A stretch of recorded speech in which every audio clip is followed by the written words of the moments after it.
ಈ ಜಗತ್ತಿನಲ್ಲಿ ಹೊರಗಿನಿಂದ ನಗುತ್ತಾ ಬದುಕುವ ಅನೇಕ ಜನರೊಳಗೆ ಒಳಗಡೆ ಯಾರಿಗೂ ಹೇಳಲಾಗದ ದುಃಖವನ್ನು ಹೊತ್ತುಕೊಂಡ ಮನಸ್ಸುಗಳಿರುತ್ತವೆ.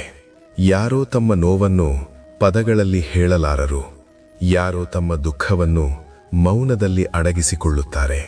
ಇಂತಹ ಪ್ರತಿಯೊಬ್ಬ ಮನಸ್ಸಿಗೆ ಶ್ರೀಕೃಷ್ಣನು ಒಂದು ಮಾತು ಹೇಳುತ್ತಾನೆ: ದುಃಖವು ನಿನ್ನ ಶಾಶ್ವತ ಸ್ವರೂಪವಲ್ಲ.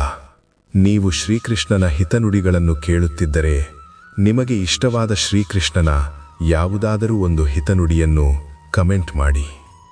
ನೋಡಿ, ಅರ್ಜುನನು ಯುದ್ಧಭೂಮಿಯಲ್ಲಿ ದುಃಖದಿಂದ ನಡುಗಿದನು. ಅವನ ಕೈಯಿಂದ ಗಾಂಡೀವ ಬಿದ್ದು ಹೋಯಿತು. ಅವನ ಮನಸ್ಸು ಗೊಂದಲದಲ್ಲಿ ಮುಳುಗಿತು.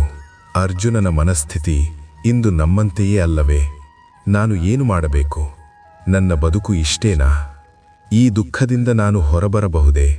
ಅಂದು ಕೃಷ್ಣನು ಅರ್ಜುನನಿಗೆ ಮಾತ್ರವಲ್ಲ, ಇಂದು ನಮ್ಮೆಲ್ಲರಿಗೂ ಹೇಳಿದ ಮಾತು ಇದು: ಮನಸ್ಸಿನ ದುಃಖವು ನಿನ್ನ ಆತ್ಮದ ಶಕ್ತಿಯಲ್ಲ, ಅದು ನಿನ್ನ ಭಾವನೆಯ ಅಲೆ ಮಾತ್ರ.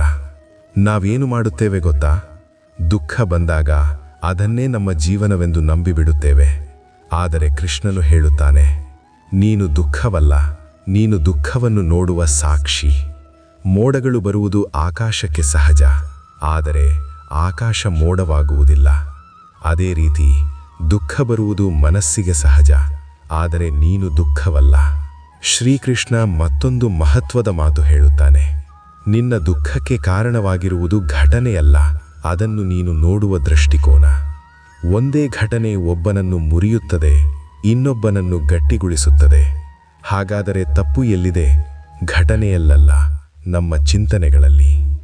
ನಾವು ದುಃಖದಲ್ಲಿರುವಾಗ ಮನಸ್ಸು ಹಳೆಯ ನೋರುಗಳನ್ನು ಮತ್ತೆ ಮತ್ತೆ ತೋರಿಸುತ್ತದೆ, ಭವಿಷ್ಯದ ಭಯಗಳನ್ನು ಚಿತ್ರಿಸುತ್ತದೆ. ಆದರೆ ಕೃಷ್ಣನು ಸ್ಪಷ್ಟವಾಗಿ ಹೇಳುತ್ತಾನೆ: ಈ ಕ್ಷಣದಲ್ಲೇ ಬದುಕು. ಈ ಕ್ಷಣದಲ್ಲಿ ದುಃಖಕ್ಕಿಂತ ಹೆಚ್ಚು ಶಕ್ತಿ ಇದೆ. ನಿನ್ನೆ ಹೋಗಿದೆ, ನಾಳೆ ಇನ್ನೂ ಬಂದಿಲ್ಲ.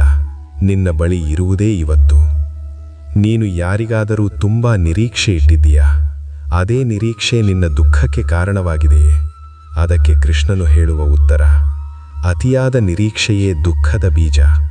ನಿನ್ನ ಕರ್ತವ್ಯವನ್ನು ಮಾಡು, ಆದರೆ ಫಲದ ಮೇಲೆ ಬಂಧನ ಬೇಡ.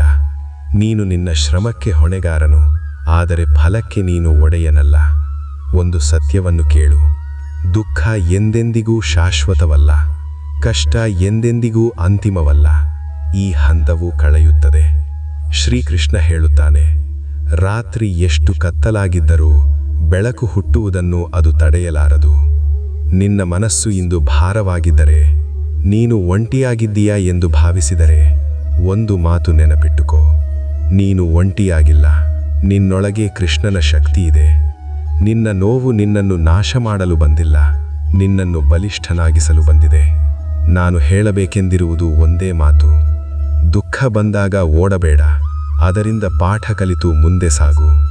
ಶ್ರೀಕೃಷ್ಣನ ಮಾತು ನೆನಪಿಟ್ಟುಕೋ: ನಿನ್ನ ಮನಸ್ಸನ್ನು ನೀನೇ ಗೆದ್ದರೆ ಈ ಜಗತ್ತಿನಲ್ಲಿ ನಿನ್ನನ್ನು ಸೋಲಿಸುವವರು ಯಾರೂ ಇಲ್ಲ. ನಿಮ್ಮ ಮನಸ್ಸಿಗೆ ಈ ಮಾತುಗಳು ಸ್ಪರ್ಶಿಸಿದ್ದರೆ ಈ ವಿಡಿಯೋವನ್ನು ಒಬ್ಬ ದುಃಖದಲ್ಲಿರುವ ಸ್ನೇಹಿತನಿಗೆ ಹಂಚಿಕೊಳ್ಳಿ.